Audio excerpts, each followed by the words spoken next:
Hola, buenos días. Mi nombre es Juliana Liendo, soy estudiante de la sección 5 de segundo año de Medicina de la Universidad Rómulo Gallegos y hoy les voy a explicar la diabetes mellitus. Primero debemos comenzar con la anatomía y la fisiología del páncreas, y es que el páncreas es una glándula mixta transversal retroperitoneal a excepción de su cola, que se extiende sobre la pared abdominal posterior desde el duodeno hasta el vaso por detrás del estómago y que asciende un poco hacia la izquierda en el epigastrio y hacia el hipocondrio izquierdo a nivel de L1 y L2. El páncreas cumple dos funciones principales, una función endocrina, una función exocrina que está dada por los ácidos pancreáticos, que está encargado de la producción de enzimas catalíticas como amilasa, lipasa, tripsina, etcétera, que ayudan en la digestión de los alimentos, y una función endocrina que está dada por los islotes pancreáticos, islotes de Langerhans, que son cúmulos de células que ayudan a la producción de hormonas como insulina, glucagón, somatostatina, polipéptido pancreático y grelina respectivamente. La insulina es una hormona secretada por las células beta del páncreas que va a ser hipoglucemiante. Esto quiere decir que ella va a reducir los niveles de glucosa y lo va a hacer uniéndose a los receptores insulínicos de la membrana celular para permitir el paso de glucosa hacia la célula. Mientras que el glucagón va a ser una hormona secretada por las células alfa del páncreas que va a ser hiperglucemiante y va a aumentar los niveles de glucosa con ayuda del cortisol, adrenalina y la hormona de crecimiento conocida como las contrarreguladoras. Una vez que el páncreas termina de sintetizar el glucagón, este viaja hacia el hígado y ahí se va a unir a los receptores específicos de la membrana celular de los hepatocitos para estimular la producción hepática de glucosa. En cuanto a la diabetes mellitus, son una serie de trastornos metabólicos que se caracterizan o que comparten el fenotipo de la hiperglucemia y que cursan con anormalidades en el metabolismo de grasas, proteínas y carbohidratos. Se clasifican según el mecanismo patógeno que culmina en la hiperglucemia e incluye diabetes mellitus tipo 1 y diabetes mellitus tipo 2. Ambas van a compartir una homeostasis anormal de la glucosa que va a avanzar según los procesos patogénicos. La diabetes mellitus tipo 1 incluye la deficiencia completa de la producción de insulina, y la diabetes mellitus tipo 2 son trastornos caracterizados por la resistencia periférica a la insulina, un aumento en la producción de la insulina y un aumento en la producción de glucosa. La diabetes mellitus gestacional, según la Asociación Americana de Diabetes, se define como algún grado de resistencia de intolerancia a la glucosa primariamente detectado en el embarazo que se asocia a las alteraciones metabólicas con el final del embarazo que incrementan las necesidades de glucosa. El diagnóstico debe hacerse según los criterios de ADHOT, que incluyen pruebas con la sobrecarga oral de glucosa. Según el Grupo Español de Diabetes y Embarazo, incluyen embarazadas que tengan una glicemia basal entre 85 y 125 miligramos de decilitro y gestantes en que resulte positivo el test de O'Sullivan. El test de O'Sullivan es una prueba que se realiza para identificar los riesgos de padecer diabetes mellitus gestacional y que se reporta positivo cuando una hora posterior al examen y una hora después de la sobrecarga oral de glucosa, la glicemia plasmática es igual o mayor a 140 miligramos de decilitro. En cuanto a la etiología de la diabetes tipo 1, según la ADA 2020, se debe a la destrucción autoinmune de las células beta del páncreas, que generalmente conducen a una deficiencia absoluta de insulina y que suele ser resultado de interacciones entre factores genéticos, ambientales e inmunológicos que culminan en la destrucción de estas células.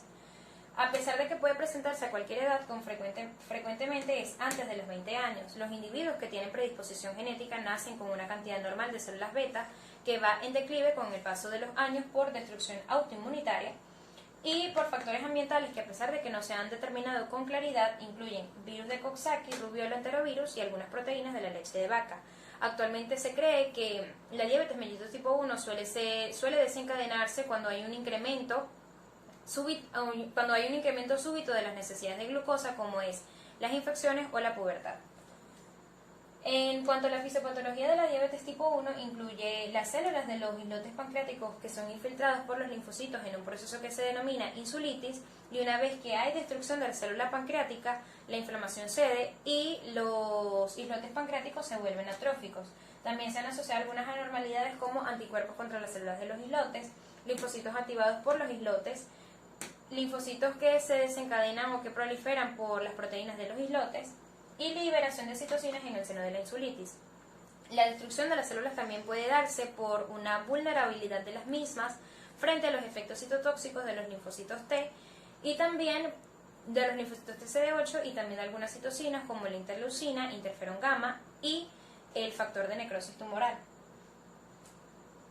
En cuanto a la etiología de la diabetes mellitus tipo 2, se debe a una pérdida progresiva de la secreción de la insulina de las células beta, con frecuencia en el contexto de la resistencia a la insulina, que incluye deficiencia de la insulina relativa no absoluta, una resistencia periférica a la insulina y que se asocia a sobrepeso y obesidad, porque el sobrepeso en sí causa diabetes mellitus, y esto es porque los ácidos grasos se alojan en estos receptores insulínicos y obstruyen el paso de la glucosa hacia la célula. En cuanto a la fisiopatología, primero o en orden, una secreción alterada de la insulina, una resistencia a la insulina, una producción hepática de glucosa excesiva y a su vez un metabolismo anormal de las grasas.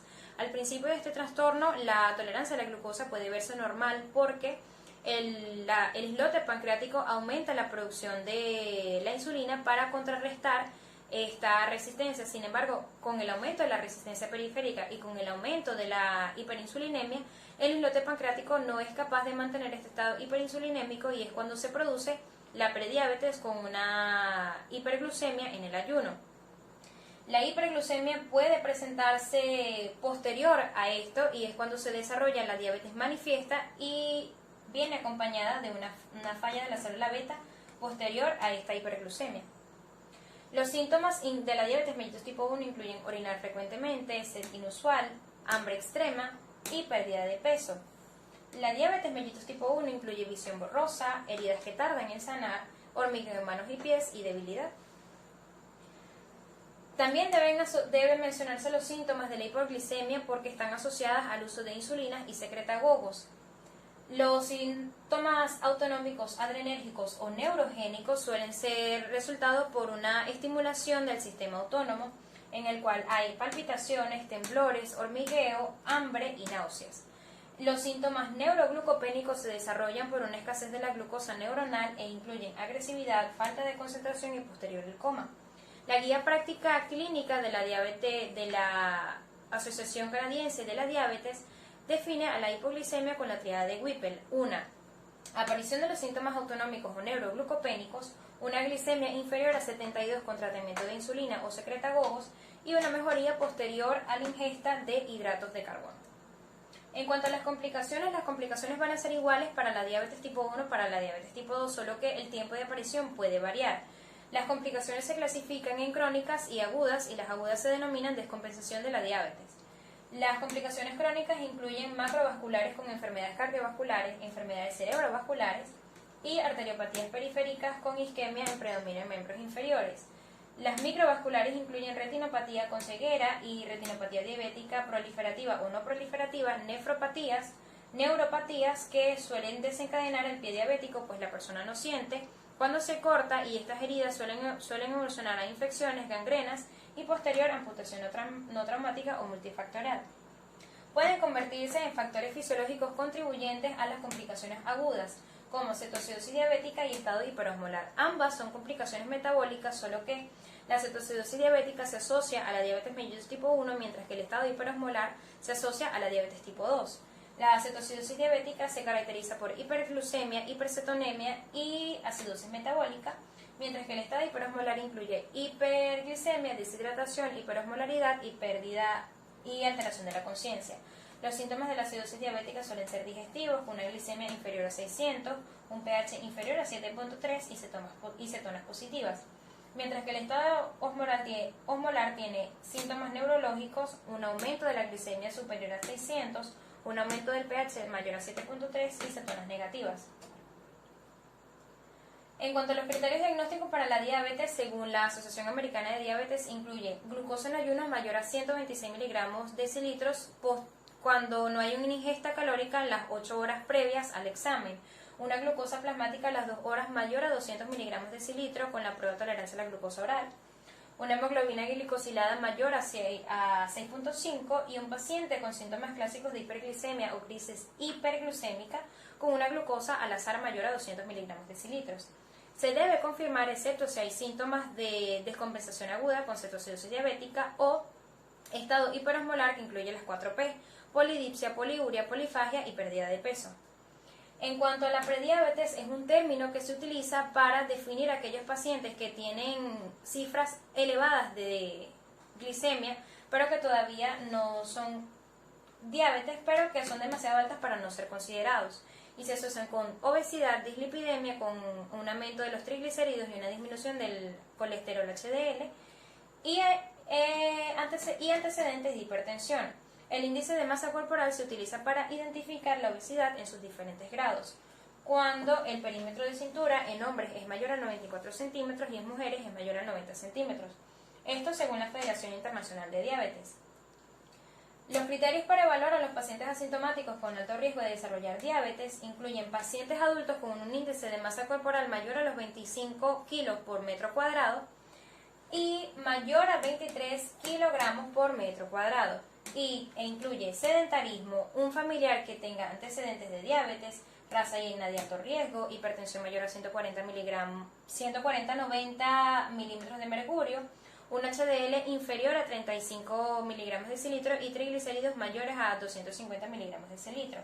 Mujeres con síndrome de ovario poliquístico, otras condiciones asociadas a la resistencia a la insulina como obesidad o acantosis nigricans, historia de enfermedad cardiovascular, y mujeres cuyos recién nacidos pesan más de 4 kilos y son diagnosticadas con diabetes mellitus gestacional.